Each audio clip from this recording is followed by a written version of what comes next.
At the time that I bought the iPad mini 6, I had the MacBook Air M1 and I had the iPad Pro M1 as well. So to fit this into my workflow, it was not possible. I had criticisms that it was too small, too expensive, and just lacking more of what the iPad Pro had. But those criticisms, while valid, have kind of changed. So a few weeks ago, I bought a used iPad mini 6 for about $430 US, and I want to update you on my thoughts on the iPad mini 6. I typically like to start with the good, but let's just change it up and talk about some of the things that I would consider cons. Firstly, something that I have not been able to get over is the fact that iPad OS does not utilize the iPad mini screen size as best as they could. It was as if Apple just placed it on the iPad mini and didn't tweak it for the smaller size. I really dislike how the display is not fully used, and Apple could have fit 2 extra rows of icons on the side of the iPad if they chose to. The iPad mini is also too small in my opinion for most pro work,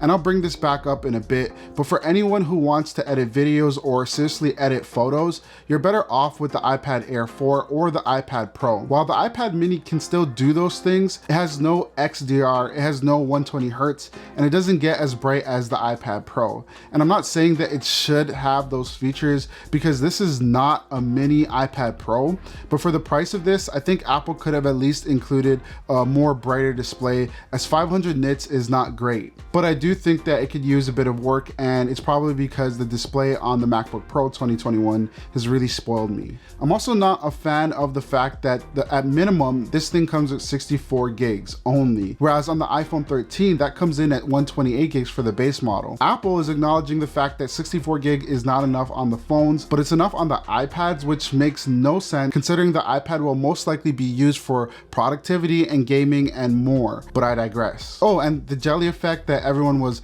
complaining and crying about, I don't think it's an issue. I don't have a problem with it, and it doesn't really affect my workflow. Day to day, I don't even notice it, but I thought I'd mention it just as an update. This is pretty much where the cons stop. The iPad mini 6 has a lot of things going for it. Yes, it has the A15 chip, which is the same chip in the iPhone 13 and the iPhone 13 Pro, but I generally don't want to talk about that because I think we should all accept the fact that every iPad is going to be speedy, but it's barely noticeable from the A14 or the A13 unless you're really using a device that's like 5 years older than this one. The iPad mini's biggest feature is the size. And yes, you heard me, I did mention that is a con, but it is also a pro, and let me explain why. The iPad mini is the device that I now use to watch content, browse the web, review notes, read the script for my videos, including this one, and more. And what I need from an iPad has changed since I first bought it. So the portability factor works really well with what I now need the iPad for.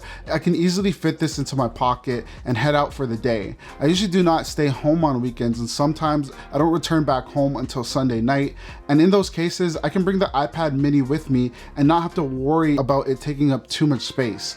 I can catch up on emails at the coffee shop. I can watch Netflix while snuggled up on the couch. I can watch the latest sports game and read books with a device that just feels most natural to hold. If you're still here, thank you so much for still watching. I'm gonna kindly ask that you support the channel by subscribing. It goes a long way, and I will thank you by continuing to create great content that you like. So go ahead and subscribe and comment down below letting me know that you subscribed, and you'll be entered into a $25 Amazon or Apple gift card that I'll be announcing in 2 weeks. The iPad also has a great feature, and that is USB-C. I can't tell you how much I need USB-C since all of my devices use USB-C. From my camera to my MacBook, I have it on all my devices, and having it here is super essential. I can take a photo and plug the camera directly into the iPad mini 6 for editing in Lightroom. I can use a SSD on the iPad as well by using the USB-C, and I can do a lot of work thanks to the iPad mini having USB-C, generally speaking. Another point is the iPad mini has a great design.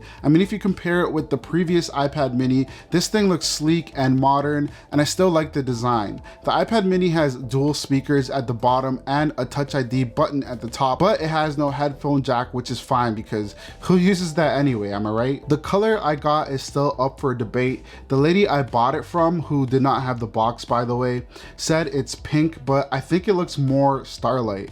What color do you guys think it is? Let me know in the comments. I really think it's Starlight, and it doesn't really look that pink to me. Another thing I like about the iPad mini 6 is the fingerprint sensor. And yes, it can be confusing at times to get oriented correctly, but if you're on the go, using this while wearing a mask is a time saver. Face ID on the iPad Pro is not the most ideal given the current situation that is still going on where I live. The TouchID solution on the iPad mini is convenient as well because it's integrated with the power button, allowing them to remove the home button and make this device look more modern. The iPad mini 6 is also overall a great device to back up your MacBook Pro or iPhone if you have them, and I think it works as a complementary device to those. But a lot of people might wonder if it's even worth it to get the iPad mini 6 over the regular cheap base iPad, because that is a lot cheaper and it has a bigger display. But to be honest, I did choose the iPad mini 6 over the regular iPad because of the USB-C.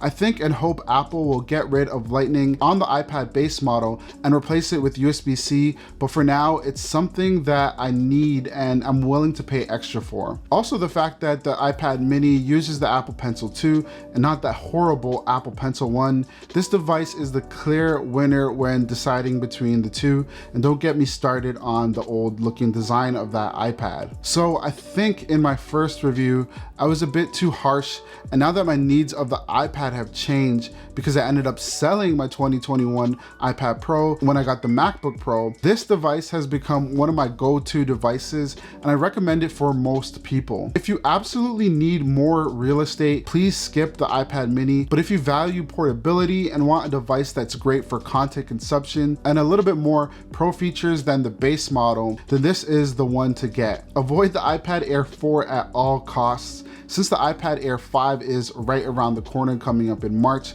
and I'll make a review about that when it comes out. But anyways, that is all I want to say on that. Do you guys think that the iPad mini is too small, or is it the right size? Is the lack of promotion a deal breaker? And what color is my iPad mini? Let me know down below in the comments, and don't forget to subscribe. I'm gonna see you guys in the next one. Peace.